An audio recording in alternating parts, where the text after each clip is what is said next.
Protein terbaik yang ada di Indonesia namanya tempe. Kalau nggak dapat daging, tempe itu baik banget. Bahkan nanti sekarang saya nggak ada demonya. Kadang-kadang tadi di masjid di mana tadi?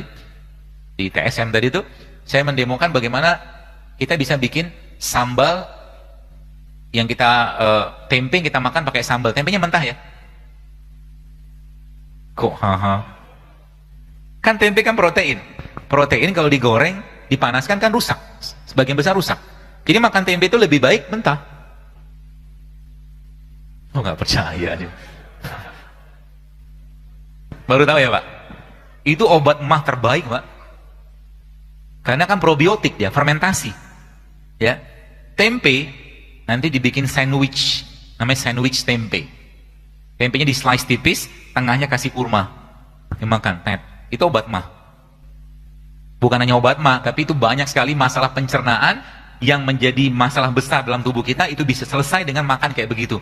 Sebelumnya Anda minum air jahe, ya, air jahe, mungkin air madu atau air jeruk nipis segala macam gitu, itu lalu Anda makan tempe itu luar biasa energinya itu. Ya.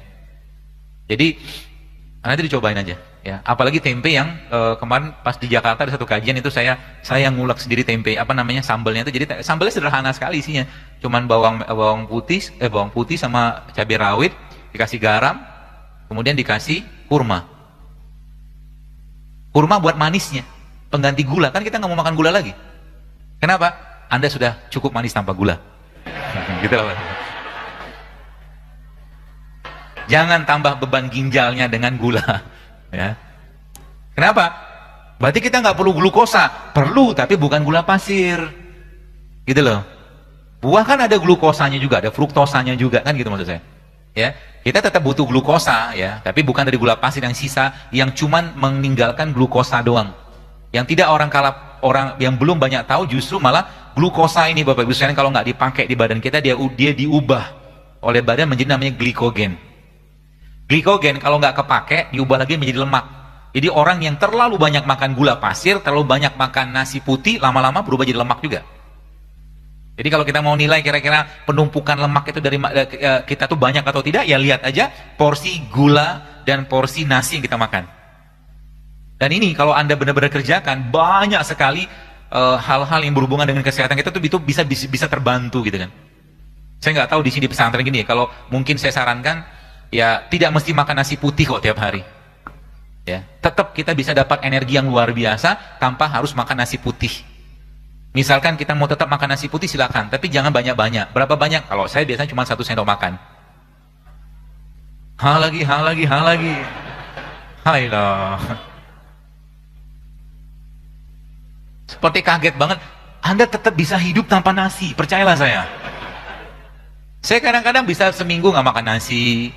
Kadang-kadang saya bisa nggak makan sampai 20 jam, tapi minum aja.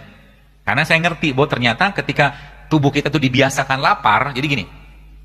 Saya coba tunjukkan sebuah slide supaya teman-teman paham. Jadi nanti lama-lama kita nggak perlu banyak makan, tapi sekali makan tuh berkualitas. Jadi gini, ada namanya model kompartemen. Jadi ketika kalori masuk nggak kepake, glukosa gitu kan, dia diubah jadi glikogen. Glikogen nggak kepake, dia disimpan jadi body fat. Jadi sekarang kalau Anda mau mengakses body fatnya, jangan masukin kalori. Dokter kok mirip keto, mirip, tapi saya tidak mengatakan ini keto banget karena saya ubah. Jadi tetap kita butuh glukosa kalau saya. Ya, glukosa yang kompleks, bukan simpleks kalau saya. Kalau kayak gula pasir itu kan glukosa yang simple.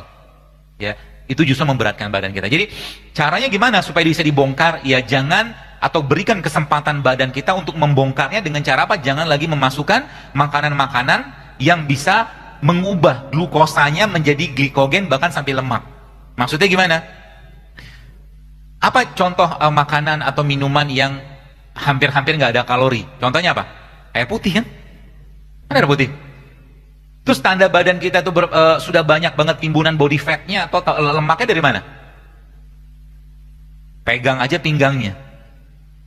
Kalau pinggangnya banyak lipetan, itu banyak body fat yang tersimpan nggak kepake. Artinya ibu-ibu juga sama, ya, bapak-bapak lagi kan. Artinya apa tuh namanya? Banyak timbunan energi yang nggak kepake.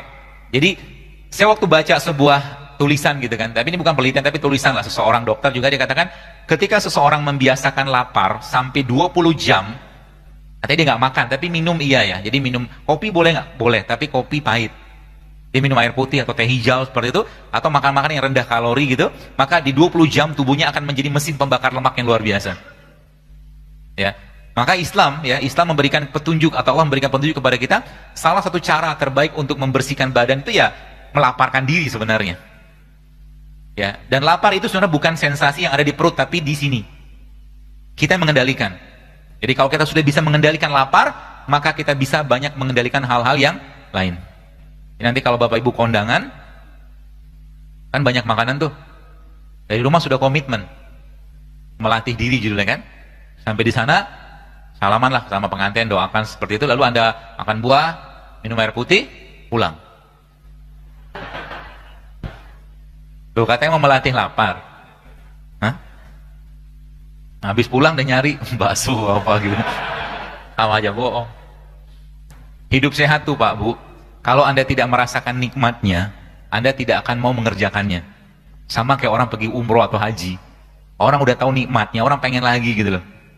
Kalau saya kemarin ya lihat beberapa teman-teman pas dalam sebuah safar gitu kan, saya lihat mereka dengan gampangnya makan mie instan yang dalam cup itu, mereknya itulah pokoknya. Saya bilang tega banget nih orang gitu kan. Badannya udah bersih-bersih gitu kan, sudah bagus, sudah sempurna luar biasa, tapi subhanallah malah dikasih makanan kayak begitu. Dan ternyata terbukti beberapa lama kemudian, seminggu kemudian mulai tuh batuk lah, demam lah, macam-macam keluhannya. Tubuh kita tuh nggak langsung sakit ketika makan kayak begitu, tapi dia butuh waktu dulu gitu kan. Kan kelihatan gitu kan, dan terbukti gitu kan, banyak orang yang ketika mereka memang hidupnya jauh lebih sehat, itu mereka bertahan, badan tuh bertahan Bu. Apalagi zaman sekarang kan sering banget kita nyalahkan musim, betul? Musim hujan, ini batuk pilek nih gitu kan, kayak nggak ada yang benar musim tuh gitu, yang benar badan dia doang. Rambutan disalahkan, batuk, apalagi tuh, duren, duku, macam-macam lah gitu kan. Kalau kita tidak mampu beradaptasi dengan musim buah atau apapun, badan kita yang salah gitu kan. Karena terlalu banyak, kalau mungkin bahasa sederhana itu terlalu banyak sampah metabolisme yang nggak terurai. Gara-gara apa? Gara-gara terlalu banyak makan makanan yang tidak sehat. Ya. Dan saat ini boleh saya katakan saat ini banyak sekali makanan-makanan yang sebenarnya Anda tidak layak makan. Ya. Jadi kalau teman-teman makan, mulai sekarang pikirkan baik-baik. Kira-kira yang saya makan ini bisa menyebabkan penyakit atau bisa membuat badan saya lebih sehat. Jadi nanti ketika Anda mau makan sosis, Anda sudah mulai mikir. Ya. Dan salah satu indikator kita udah sehat, sudah insyaallah, sudah benar gitu ya. Anda bisa berbinar-binar melihat toko buah atau buah-buahan. Kayaknya happy banget. Tapi kalau masih di jalan yang tidak benar, lihat abang-abang gorengan itu bahagia luar biasa gitu kan. Itu masih belum benar. Ya. Dan tidak ada. Jadi nanti kalau sudah otaknya, pikiran kita, badan kita sudah terkait dengan itu, kita memang minta. Jadi nggak makan buah tuh nggak enak, makan sayur nggak enak gitu kan. Nggak minum madu, nggak apa, itu badan tuh nggak enak. Itu kita sudah merasakan nikmatnya. Sebagaimana orang yang malamnya lewat tahajud itu nggak enak banget paginya tuh. Nyeselnya luar biasa. Sama juga dengan hidupnya. Dan itu kalau kita jadikan bagian dari ketaatan dan ibadah kita kepada Allah, maka dapat pahala juga. Apalagi ibu-ibu nih. Alhamdulillah di Instagram saya itu followernya 87% perempuan. Statistiknya saya baca gitu. Tapi saya senang, kenapa? Mereka penguasa dapur. Jadi ibu-ibu itu akhirnya satu persatu suaminya minta teh, minumin aja, kunyit. Gitu kan. Mau minum atau tidak? Paksain kan. Akhirnya saya lihat gitu kan, mereka bikin infus water atau air nano apa bahasa kita gitu kan. Akhirnya suaminya juga ngikut, anaknya juga ngikut, satu keluarga sehat. Dan ternyata mereka bilang biaya kesehatan mereka menurun drastis coba. Hal sederhana loh. Ya, hal sederhana yang kita memang butuh effort untuk mengubahnya. Ya, kalau boleh saya katakan untuk kita switching nggak makan nasi itu butuh effort. Tapi Anda harus berusaha. Ya, berarti nggak makan nasi sama sekali, makanlah tapi jangan banyak-banyak gitu kan. Ya, atau mungkin diganti dengan karbo-karbo yang lain. Ya. Atau juga ketika mungkin lagi semangat banget hidup sehat gini kan, ada teman ngajakin baksoan yuk gitu kan. Anda harus konsisten dengan itu. Ya. Jadi biasanya kalau teman-teman tuh kalau udah ketemu saya gitu kan, kemarin saya di acara JCC ada seorang tokoh gitu kan, dia makan gitu kan, dia makan nasi goreng. Ya goreng ada apanya, ada kerupuknya, ada telurnya gitu kan. Ketika saya muncul, disembunyiin sama dia. Gak apa-apa, sehat, saya bilang itu. Acarnya. Acarnya sehat. Ya. Kerupuknya udah tepung, dikasih minyak, coba.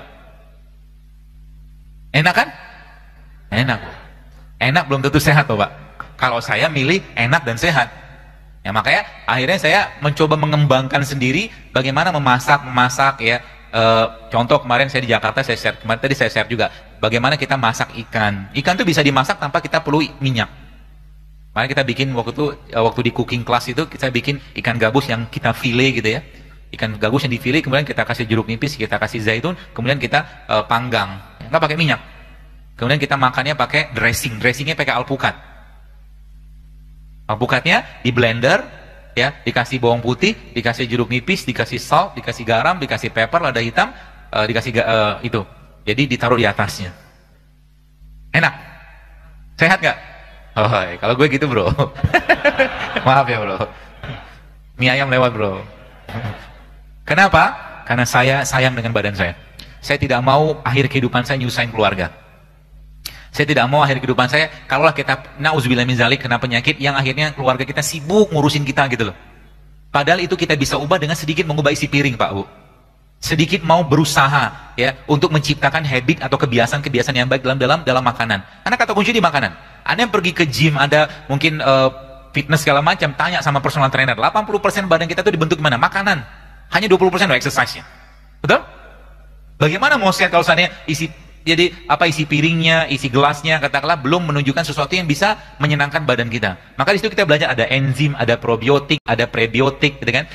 Misalkan contoh, kurma itu prebiotik. Maka Nabi katakan di samping memang prebiotik terbaik tuh kurma merupakan salah satu makanan yang namanya resistant starch. Resistant starch itu dia bisa memperbaiki isi usus. Jadi coba rutinkan makan kurma setiap hari 7 butir saja, minum air hangat, kurangi makanan-makanan yang tidak sehat, nanti seminggu kemudian Anda akan rasakan badan lebih baik.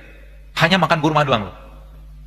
Itu dahsyatnya, maksudnya Allah tuh begitu luar biasanya. Kemudian kita Indonesia kaya dengan rimpang-rimpangan, ada kunyit, ada kencur, ada temulawak, lengkuas seperti itu. Itu luar biasa loh. Di situ segala, jadi gini, kalau kita belajar dalam Al-Quran, Allah katakan dalam manusia kami ciptakan di saripati tanah. Dan ternyata sains memang menjelaskan kepada kita bahwa komponennya badan kita itu exactly mirip banget dengan komponen tanah. Artinya apa? Kalau Anda mau sehat, maka kembalilah ke produk yang tumbuh di tanah, gitu loh maksudnya. Apa contohnya? Ya banyak, sayur, buah segala macam. Apalagi tadi saya katakan rimpang-rimpang itu luar biasa. Kalau kita konsumsi dalam jumlah yang sedikit, tidak terlalu banyak, insya Allah efeknya bagus sekali.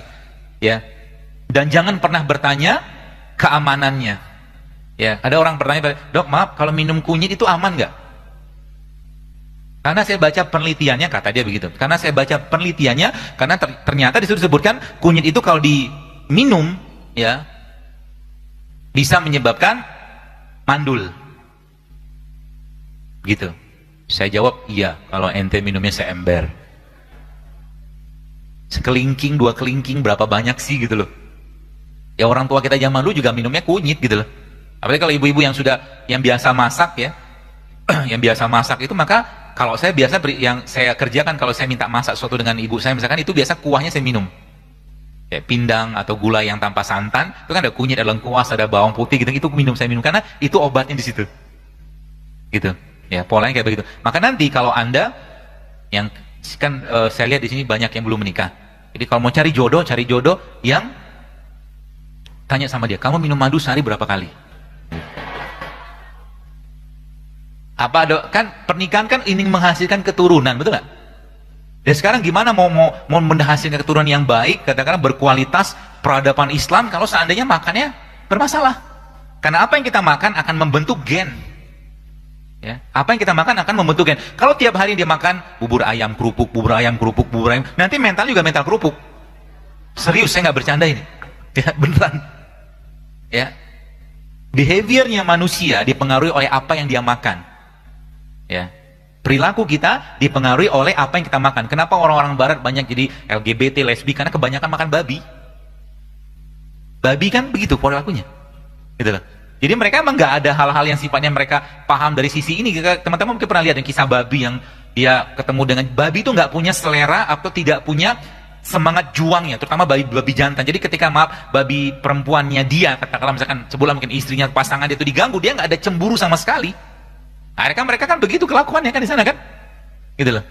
Jadi makanan mempengaruhi perilaku. Kita tidak mengatakan kita makan babi, tapi makanan-makanan yang melemahkan pencernaan kita itu bisa mempengaruhi behaviornya kita. Karena ada satu quote yang teman-teman perlu pahami. Judulnya itu quote itu berbunyi good food is good mood. Ya, good food is good mood. Jadi kalau kita mau dapatkan mood yang baik, maka makanlah makanan yang masih asli alami tanpa diolah. Ya, dan salah satunya adalah ya buah dan sayuran sebenarnya. Apakah dengan ini kita menjadi vegetarian? Enggak, Rasul tetap makan daging, tapi enggak tiap hari juga makan daging gitu loh. Ya. Banyak sekali gen-gen pada tubuh kita ini bisa diperbaiki dengan kita mengubah polanya ke protein atau mungkin sumber-sumber nabati seperti ini. Sesimpel itu sebenarnya.